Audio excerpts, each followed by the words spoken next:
All right, this video is about tools, specifically brands of hand tools. Snap-on, Wera, and Knipex. Okay, so I'm 35. At 17, I started wrenching on cars.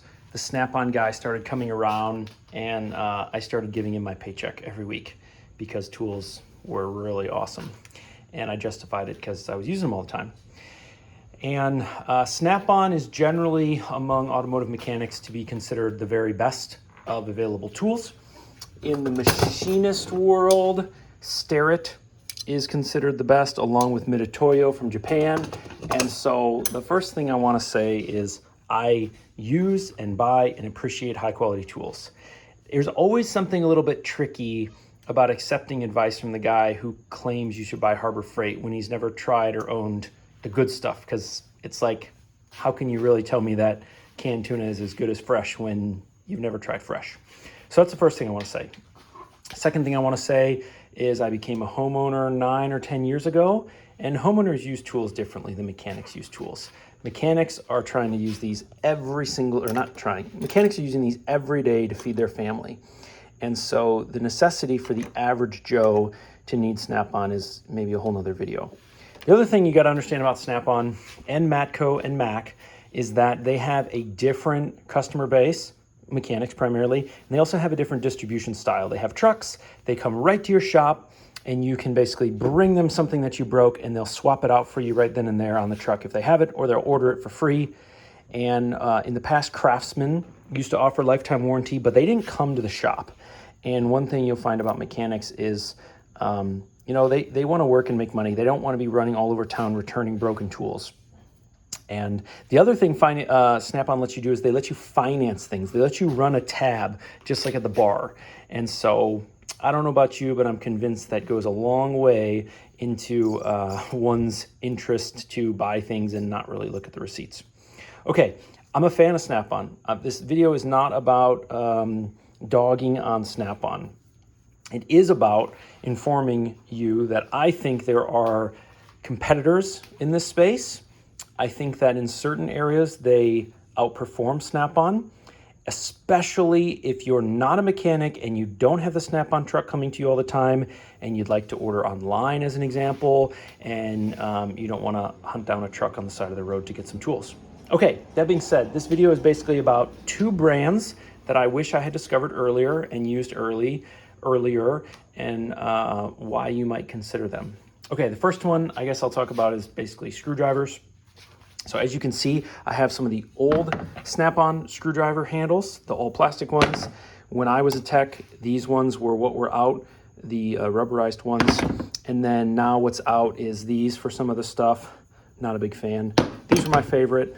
The new stuff they have this other one, this triangular one that's bigger, and I really don't like it at all. The main issue with Snap-on, they're very expensive, and it's hard to get your hands on them. You can't order them on eBay and Amazon and all that. You pretty much need a Snap-on guy, and he's not going to come to your house and all that stuff. Anyway, so the brand I discovered halfway through Volkswagen, halfway somewhere else, is a German company called Wera. Also in English, you might call them Wera. And they're not the big brand in Germany. So the Snap-on of Germany is a company called Hotzet, or it looks like Hazet.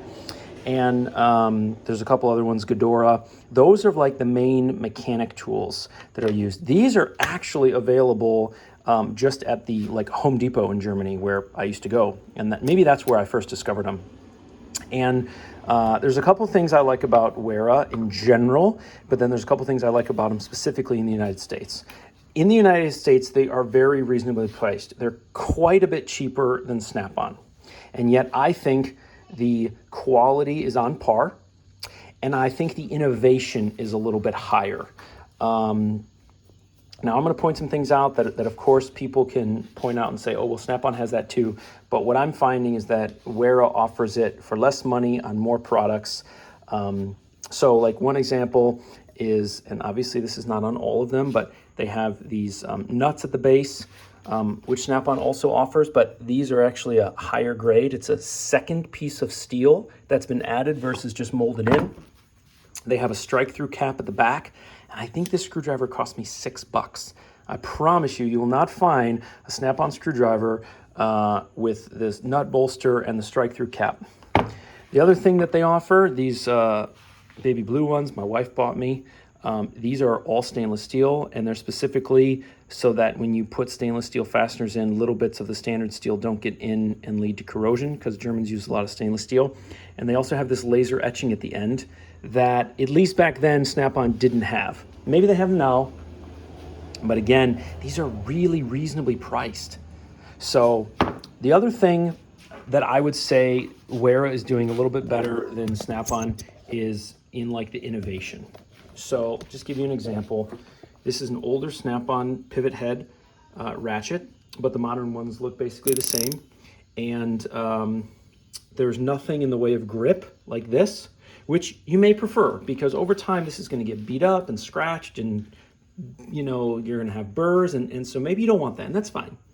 And in that way, sometimes simpler is better. But if you compare this to, basically, this thing does not lock. It's a little bit stiff, but it doesn't lock in any position. This guy locks by pulling down. Now it only locks in one position, basically like that. I'm sorry, not one. Like that, and then also like that. So it's a 5 position is what I meant to say. It's not infinitely adjustable, although you can just leave it loose. The other thing that you have is this button on the back. This button does 2 things. It pushes a pin out, which helps eject what's ever on here, and it releases the ball. So that's a really nice feature. The other thing that it has is this little black collar, so that you can spin this, and it helps the tool spin more freely without getting friction on your fingers. And so these are all little innovations that they've done that I appreciate. The other thing is they have the pivot over the center of the head like this, but Snap-on doesn't do this anymore. They do something more like this. And personally, I don't like that, because when you're trying to turn on an angle, this whole thing is real wobbly. You really want to be right over the head of it. The other thing that Wera does a lot, they do a lot of different in-handle storage. I used to have a Snap-on one like this, and there was basically a little thing that screwed off the back, and now all the bits just laid in there, like freely bouncing around. Wera is really clever with bit storage, and with the ratchet mechanism, it's much smoother than the Snap-on one that I used to own. Much smoother, finer teeth, and it doesn't jam up as much. So I have that one in the house. The other thing that they do is these kits. The kits really sing to me because I'm a little anal retentive. Their bits are very high quality. The sockets are all color coded, and the sockets don't come off these rails. It's like a little tiny turn to the right or the left to lock it and unlock it. That's really appreciated from my side. They add small features into their, even their extensions like this, which is appreciated. And in this particular case, you can grab hex nuts. These adapters are also of a very high quality. I really like. One thing that's nice is when you want to remove it. Actually, this one's a little different. Never mind. I'll show you on a different one. Anyhow, I also have this kit somebody bought me. So this is a similar one, but there's no bit storage in the handle. And this one's nice because if you just use a short one, you can get into a stubby place, or you can use the long one. And they come with all of these. Now, these are not cheap tools. They're cheaper than Snap-on, but they're not cheap tools. So,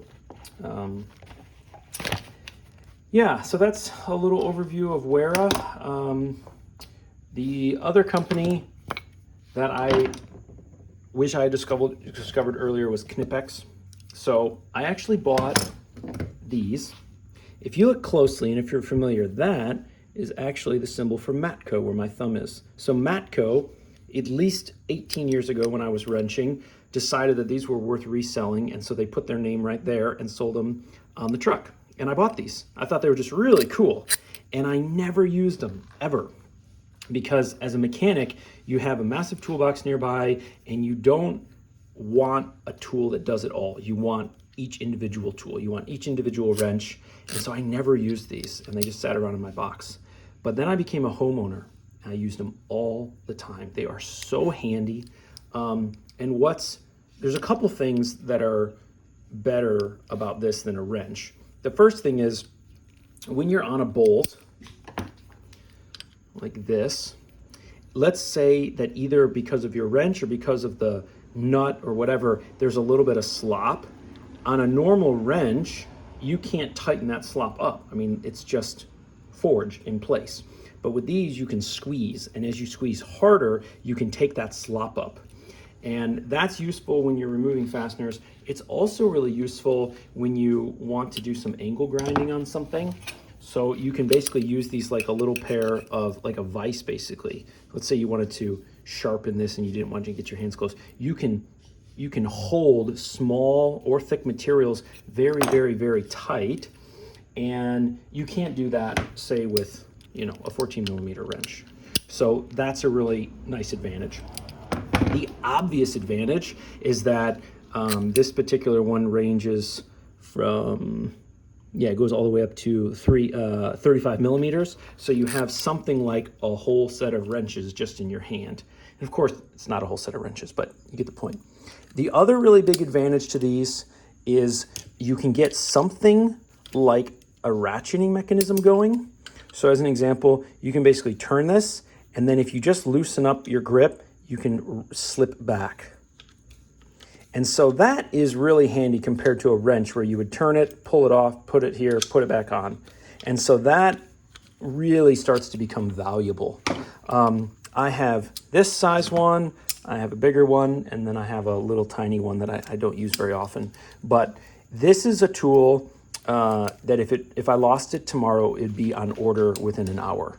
And I had another pair I recently gave to my sister. She's becoming a homeowner soon, and I just wanted her to have these.